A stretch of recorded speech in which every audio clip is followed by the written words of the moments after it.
guys, what's up and welcome back to my channel. So today I kind of wanted to update you guys. A little while ago I talked about the fact that Jacob would be getting ear tubes, and that has happened. It happened this last weekend, and so I wanted to go ahead and let you guys kind of know what the procedure was, what the recovery is, and all that sort of stuff.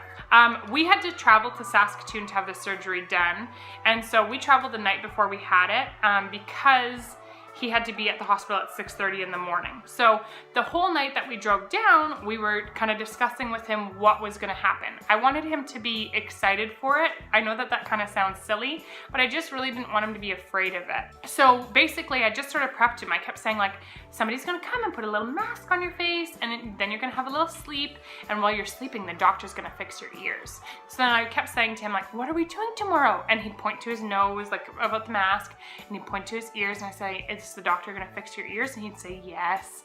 And so he seemed really excited for it. That night I kind of got him all ready. I got him all organized because we had to leave our hotel at like probably 10 after 6 in the morning, and I knew he wouldn't be awake yet, or I didn't want him to be awake until he absolutely had to be. And so I had like really nice warm PJs on him, and some socks and stuff because it's winter here and there's snow and it's cold. And so in the morning, once we were ready, I just slipped his little boots over top of his socks and kind of was able to put his toque and his mitts and everything on him and get his coat on. And then by the time we were leaving, he was awake. We then went to the hospital, and at the hospital you go to admitting first. So we showed up at admitting. They were really, really sweet to him. They gave him like this little stuffed bear to keep, and they're able to take that up and have it during their surgery and all that sort of stuff. So that was really nice and just comforting for me and for him, and it was something to play with. The biggest thing for us was the fact that at midnight the night before, he wasn't able to have any food or drink. Until after his surgery, he wasn't allowed to have anything, and that was my biggest concern. I really wasn't concerned about the surgery. My doctor made me feel really comfortable about the surgery. I was a little bit worried about the anesthetic just because he'd never been put under before and you just don't know how he's gonna react. And I was also really worried about the fact that like we were gonna have to tell him like, no food, sorry, you can't eat.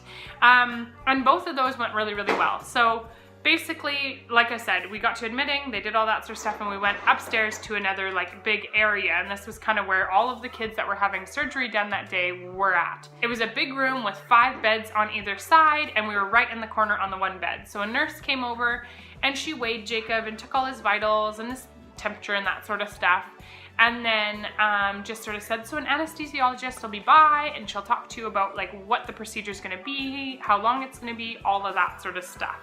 So we waited a little bit, and then they came by and she talked about the anesthetic, and she talked about the mask, and it was just this sweet little tiny mask, and she gave it to Jacob and she said, this is your mask, and he played with it for a bit, and then she put some cherry chapstick on it so it smelled nice, and a sticker, and she wrote Jacob's name on it. She let him pick the color and all that sort of stuff. And then she showed him this like iPad with like this little like animal talking game.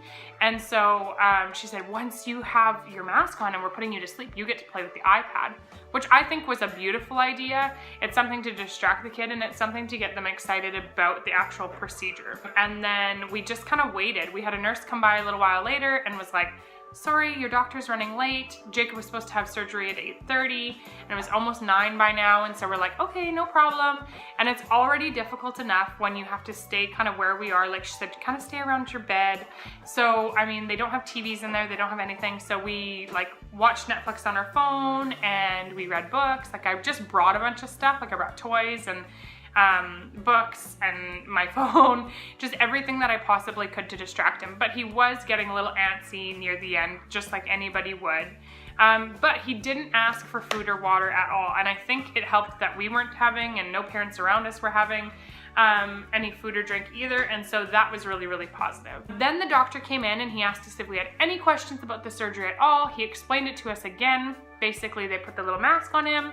He sleeps for about 10 minutes. In that 10-minute time, he's going to drill a little hole in Jacob's ear, put the tube in, drill a little hole, put the tube in. Takes like 2 or 3 minutes on either side, and he is done. So he said once he's all done, he will be moved to recovery, and then you can go into recovery. Your nurse will come and get you so that you're there when he wakes up. the doctor, you know, put the rails up on the side of the bed. They had the team there, the nurses and stuff, and the anesthesiologist. And Jacob was just sort of laying in the bed. Some parents carried their child to the room, but Jacob was laying so nicely, and I just thought he's gonna have a big fit if I go with him, because he's just that way. Like if I leave, he'll probably start to scream, and I thought, he's comfortable, I'm just gonna let them take him. So they took Jacob, and then about 5 minutes later, we saw our doctor just down the way talking to another patient, and then he came over to us and he said, so Jacob did really well, he's all done. They're just waiting a little bit, and then they're gonna move him to recovery. We kind of just waited and waited, and a few parents got called in. Then a nurse came in. There was a little boy crying in the recovery room. It was just kind of off of the room that we were in. And there's a little boy crying, poor little guy. I mean, it's not his fault. Clearly, I mean, it's painful. And he, I think, probably woke up everybody there, because a nurse came in and she was like, your kid's awake, your kid's awake, your kid's awake, go, go, go, go. And so we all grabbed our stuff, all of this different groups of parents that were waiting, and we went into the recovery room, and a nurse had Jacob just kind of laying on her shoulder, and she said, I was promising that mommy would come. And so right away he reached for me, and I took him and he snuggled him in, and I just held my hand on his side of his head because I thought his ears are probably sensitive, and he had his one ear about like on my shoulder, and my other hand was on his like other ear, just to kind of keep him away from a lot of the noise, because I thought everything would be loud. And then he started to fuss. He started to go, ow, ow, ow, ow, and I felt so bad for him. And the nurse came by again, and she said, does he need a cracker or a juice or anything like that?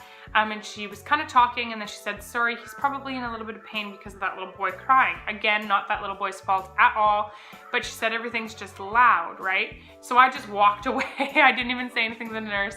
I was holding Jacob, and I just walked away to a quieter area, and it did help calm him down, and I was kind of shushing him and bouncing him.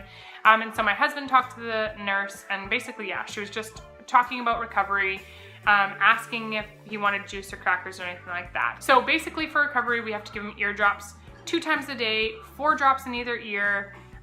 Basically what you're supposed to do is you're supposed to put the 4 drops in there and keep their head tilted for a whole minute. No way in heck is that happening. The second 1 drop goes into his ear, he screams bloody murder. The doctors and the nurses said it will burn, it will hurt, it will be very uncomfortable for him. And so yeah, for a couple more days we have to do this, and then we will be all done.